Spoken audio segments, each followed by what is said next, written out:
We bought the old Victorian house on Maple Street. We found a wall calendar in the kitchen with red X's marked on seemingly random dates throughout the year. Below each X, in shaky handwriting, "Stay inside after dark." My girl, friend Lisa, and I almost threw it away during our first week of unpacking. The calendar was 3 years old, yellowed at the edges, and clearly left behind by the previous owner. But something about those red X's made us hesitate. They weren't random holidays or birthdays. The dates seemed to follow no pattern we could discern. March 8th, May 22nd, August 15th, October 3rd, December 19th, always with the same warning scrawled beneath, "Stay inside after dark." Probably just some old person's reminder about bad weather, Lisa said, but she didn't sound convinced. We'd met some of the neighbors during our first week, and they all had the same reaction when we mentioned the calendar, a quick change of subject, a polite but firm suggestion to just follow house rules, as if every home came with its own mysterious regulations.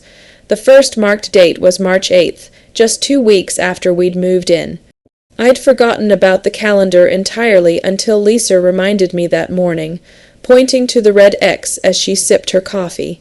"So what do you think? Should we test it?" she asked with a playful grin. I shrugged. "It's probably nothing, but sure, we can stay in tonight, order pizza, watch a movie."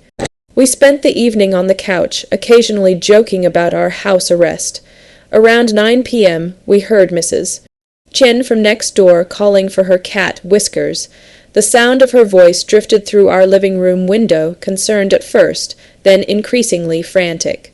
"Whiskers, come here, baby, Whiskers." Lisa and I exchanged glances. We'd met Mrs. Chen when we moved in, and she'd mentioned that Whiskers was an indoor cat who'd never shown any interest in going outside. The calling continued for nearly an hour before it suddenly stopped. The next morning, I found Mrs. Chen in her front yard, looking exhausted. I asked if she'd found Whiskers. "Find who?" she asked, genuinely confused. "Your cat. We heard you calling for him last night." Her expression shifted to something I couldn't quite read. "I don't have a cat," she said quietly. "Never have. But I'd seen Whiskers, a fat orange tabby who liked to sit in her kitchen window. I'd waved at him dozens of times during our first weeks in the house. When I described the cat to her, Mrs.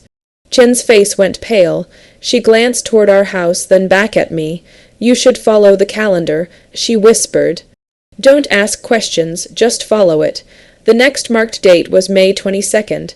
This time, we were more deliberate about staying inside. We closed all the curtains, locked the doors, and settled in for another quiet evening at home. Around 10 p.m., we heard footsteps on our front porch. Slow, deliberate pacing back and forth, then a knock at the door. "Hello," called a voice that sounded familiar but somehow wrong. "It's Tom from across the street. I think I left something in your backyard earlier." I knew Tom. We'd had him over for dinner just the week before. But something about his voice made me hesitate. It was too steady, too measured, and Tom had never been in our backyard. Lisa grabbed my arm when I moved toward the door. "Don't," she whispered. The knocking continued, more insistent now. "I can see your lights are on. I know you're in there."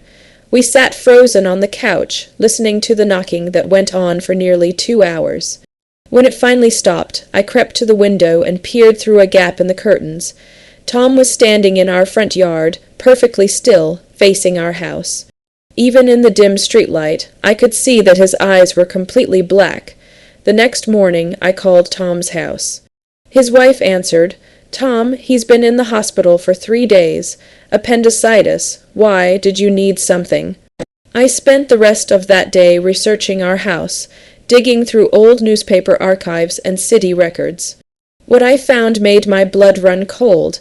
The house had been empty for nearly a year before we bought it. The previous owner, an elderly woman named Margaret Finch, had died alone in the upstairs bedroom. According to the police report, she'd been found with a calendar clutched in her hands, covered in red ink. But that wasn't the strangest part.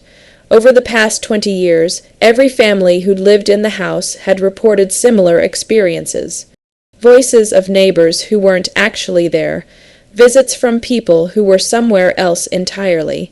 And always on the same dates, year after year. The calendar wasn't just a warning, it was a trap. When August 15th arrived, we were ready.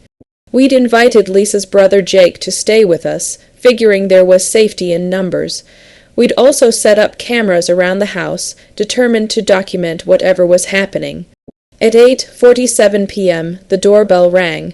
The camera showed Lisa standing on our front porch, waving cheerfully at the door.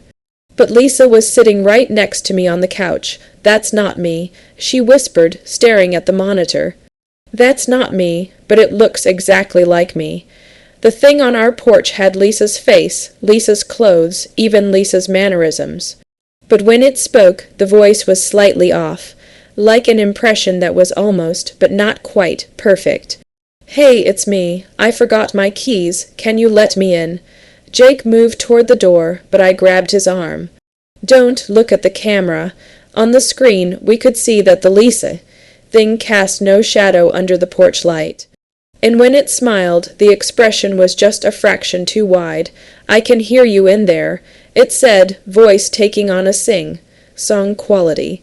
"I know you're watching. I know you can see me."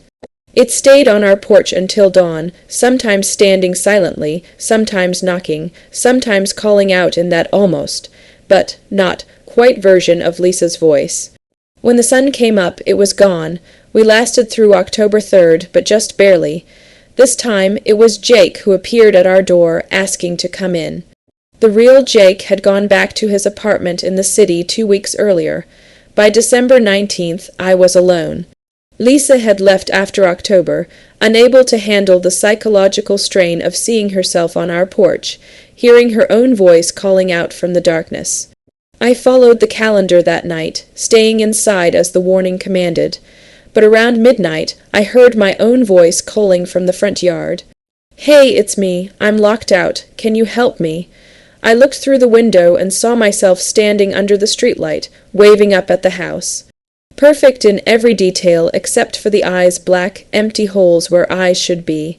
"I know you're up there," my own voice called out. "I know you can see me. Why won't you let me in?"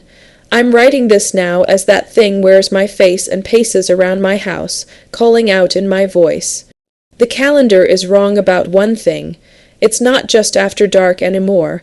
The thing that looks like me has been out there for 3 days now, and it's getting more insistent. The neighbors don't seem to notice, or maybe they do, and they're just following their own house rules.